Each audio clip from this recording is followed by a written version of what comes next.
Selamat pagi, sahabat-sahabat asuransi Indonesia. Kali ini, tanggal 3 Januari tetap 2022, saya ingin berbagi mengenai perlukah asuransi. Saya Andreas Filipilor, guru asuransi. Perlukah asuransi?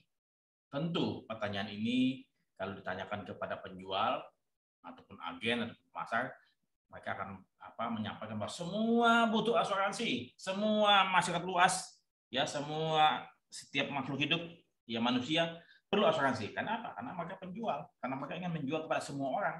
Padahal sesungguhnya tidak semua orang perlu asuransi, tidak semua orang butuh asuransi. Makanya kita akan coba lihat satu-satu. Kembali kepada semua bergantung kepada diri masing-masing.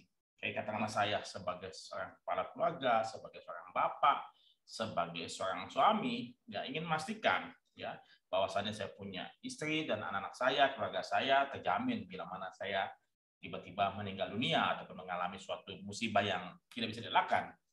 Saya pun juga sebagai pemilik aset, rumah, kendaraan dan segala macam, saya memerlukan proteksi atas saya punya aset tersebut. Jadi semua bergantung kepada diri masing-masing ya. Jadi kembali lagi juga termasuk keadaan ekonomi. Kalau katakanlah misalnya saya seseorang yang memiliki kemampuan membeli asuransi, saya akan membeli asuransi. Tapi kalau katakanlah saya sendiri mungkin punya keluarga, punya suami, punya istri dan punya anak, tetapi saya tidak punya kemampuan ekonomi untuk membeli asuransi karena saya punya kebutuhan-kebutuhan lain yang lebih penting, terutama untuk kebutuhan sandang pangan papan, ya maka apa? Saya tidak akan membeli asuransi. Nah, sesungguhnya secara perjalanan keuangan, asuransi itu memiliki pos di posisi pertama masalah sosial yang kita mesti berikan ya kepada Tuhan dan kepada sesama, itu sosial ataupun charity. Yang kedua masalah liability ya, kalau katakanlah kita punya utang di bank dan di beberapa lembaga keuangan, kita mesti membayar dia punya utang kita. Jadi tadi charity sebesar 2,5 sampai 10%, liability ataupun kewajiban atau utang kita sebesar maksimum 30%. Ya, kemudian yang ketiga baru protection. Protection ini tentunya akan diurutkan juga, ini maksimum sebesar 10%. Tapi kembali lagi pada masing-masing ya. Kemudian keempat adalah masalah education yang kita mesti siapkan. Kemudian kelima masalah investment, ya investment atau investasi. Education maksimum 15%, investment 10-20%. Keenam masalah food and beverage ataupun kebutuhan rumah tangga yang kita mesti siapkan maksimum 60%. Yang ketujuh adalah masalah entertainment ya, itu dia punya besaran antara 2,5 sampai 5%, misalnya katakan beli kopi, nonton bioskop, hangout segala macam, itu entertainment. Yang ke-8 adalah traveling. Kalau katakan kita mau traveling jangka panjang, katakan mau ke mana, Labuan Bajo ataupun di Raja Ampat dan lain-lain, itu kita siapkan untuk jangka panjang 2,5 sampai 5%. Nah, tapi 8 ini semuanya kembali kepada kita masing-masing. Itu adalah hanya pedoman yang kita bisa gunakan untuk kita menata nilai keuangan. Jadi protection adalah sebesar tadi 10%. Tapi kemudian ada yang mengedepankan masalah kebutuhan rumah tangga, sandang pangan papan. Jadi protection diurutan di bawahnya. Semua kembali kepada masing-masing. Bagaimana cara mereka berpikir dan segala macam. Kalau katakanlah misalnya makanan nggak ada, ya tentu kita nggak bisa berasuransi. Jadi makanan, kebutuhan kita yang lebih penting itu yang kita mesti dahulukan. Kemudian profesi, ya jadi katakanlah seorang profesi yang katakanlah sudah termasuk usia juga ya. Kalau katakan tadi usianya sudah cukup tua, kayak misalnya saya tidak perlu lagi term life ya, karena saya punya masa bakti di industri di pekerjaan sudah usia 55 tahun, sudah pensiun, dan saya sudah memiliki beberapa aset dan proteksi. Dan anak saya sebentar lagi yang kedua menikah, yang ketiga masih ada, tapi kemudian saya sudah siapkan kebutuhan dana pendidikannya. Kembali lagi profesinya, apakah dia seorang profesi yang katakanlah memahami pasar modal yang bisa ditawarkan dengan unit-linked, atau dia hanya profesi katakanlah misalnya seorang buruh kasar. Nah ini juga kembali, jadi pemasar harus memahami kebutuhan daripada masing-masing prospek. Nah, siapa yang bergantung hidup? Apakah ada seseorang yang bergantung hidup padanya? Katakanlah dari misalnya saya sebagai kepala rumah tangga, sebagai seorang suami, sebagai seorang bapak, ya ada beberapa pribadi, individu yang bergantung hidup pada saya. Ya.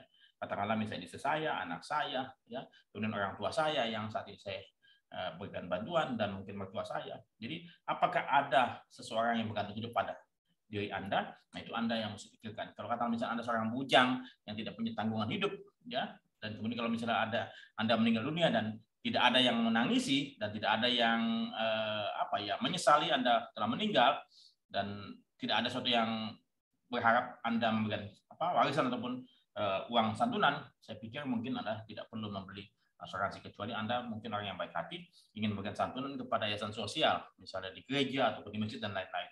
Ya. Kemudian, apakah tadi Anda ada aset Anda yang miliki? Kalau misalnya tadi Anda tidak punya aset atau aset Anda hanya cuma satu-satunya apartemen, ya Anda mungkin perlu asuransi untuk apartemen Anda. Nah, potensi tanggung jawab hukum. Jadi katakanlah misalnya saya sebagai pemilik kendaraan, ya, kemudian saya di tengah jalan mengendarai mobil, apakah mungkin saya menabrak mobil orang lain? Ya tentunya sangat-sangat mungkin bila mana Anda punya kendaraan dan kemudian Anda menabrak orang lain, jadi mana kemudian pihak ketiga tersebut akan menuntut Anda. Atau misalnya Anda di rumah Anda, kemudian tiba-tiba pohon di rumah Anda menimpa rumah tetangga Anda. Nah ini Anda sebagai pemilik pohon yang tumbuh di halaman Anda bertanggung jawab terhadap tanggung jawab hukum terhadap pihak ketiga yang dirugikan akibat kelalaian Anda sebagai pemilik aset ataupun perbuatan Anda dan segala macam. Jadi apakah ada potensi jawab hukum? Misalnya Anda sebagai seorang pemilik bangunan, tiba-tiba ada tamu di rumah Anda misalnya punya mall, punya hotel, punya mes atau segala macam, tamu datang ke tempat Anda, tiba-tiba dia tergelincir, jatuh, meninggal, atau misalnya dia pakai lift kantor Anda, tiba-tiba jatuh liftnya, meninggal dia. Nah, Anda punya tanggung jawab hukum. Kenapa? Karena sebagai pemilik bangunan, Anda harus memastikan bahwa segala macam peralatan yang ada di dalam bangunan Anda berfungsi dengan baik dan tidak mencelakakan orang lain. Jadi, ini potensi tanggung jawab hukum. Nah, kemudian, hal-hal yang saya mau coba sampaikan kepada Anda.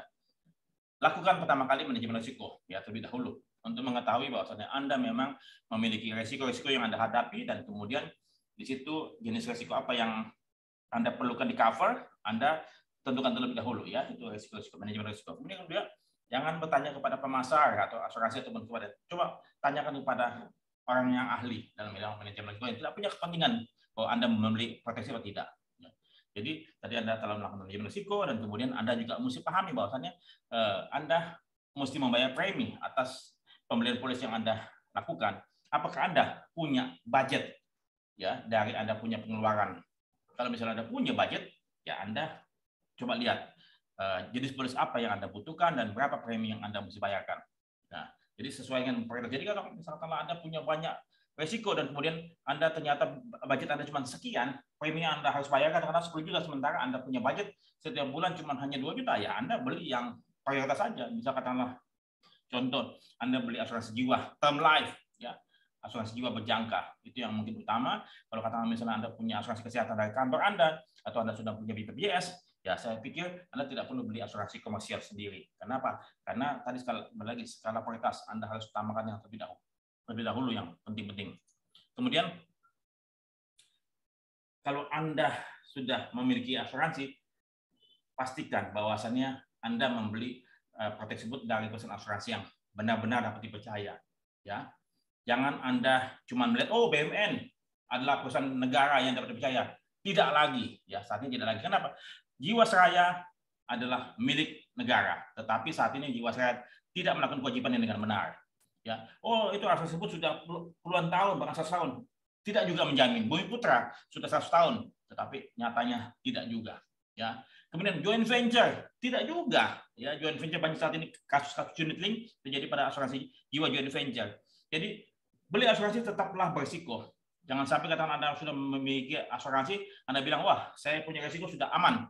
Tidak, karena Anda membeli polis asuransi tetap saja berisiko. Anda bisa keliru membeli polis asuransi.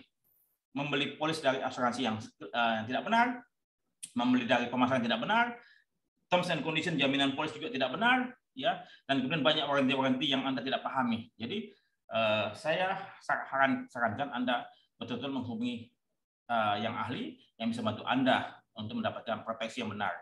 Ya, jadi itu saja saya punya penjelasan mengenai perlu asuransi. Saya bisa dihubungi di nomor ini dan kemudian di website ini dan email ini. Ya, terima kasih. Sampai jumpa. Salam sejahtera. Salam asuransi.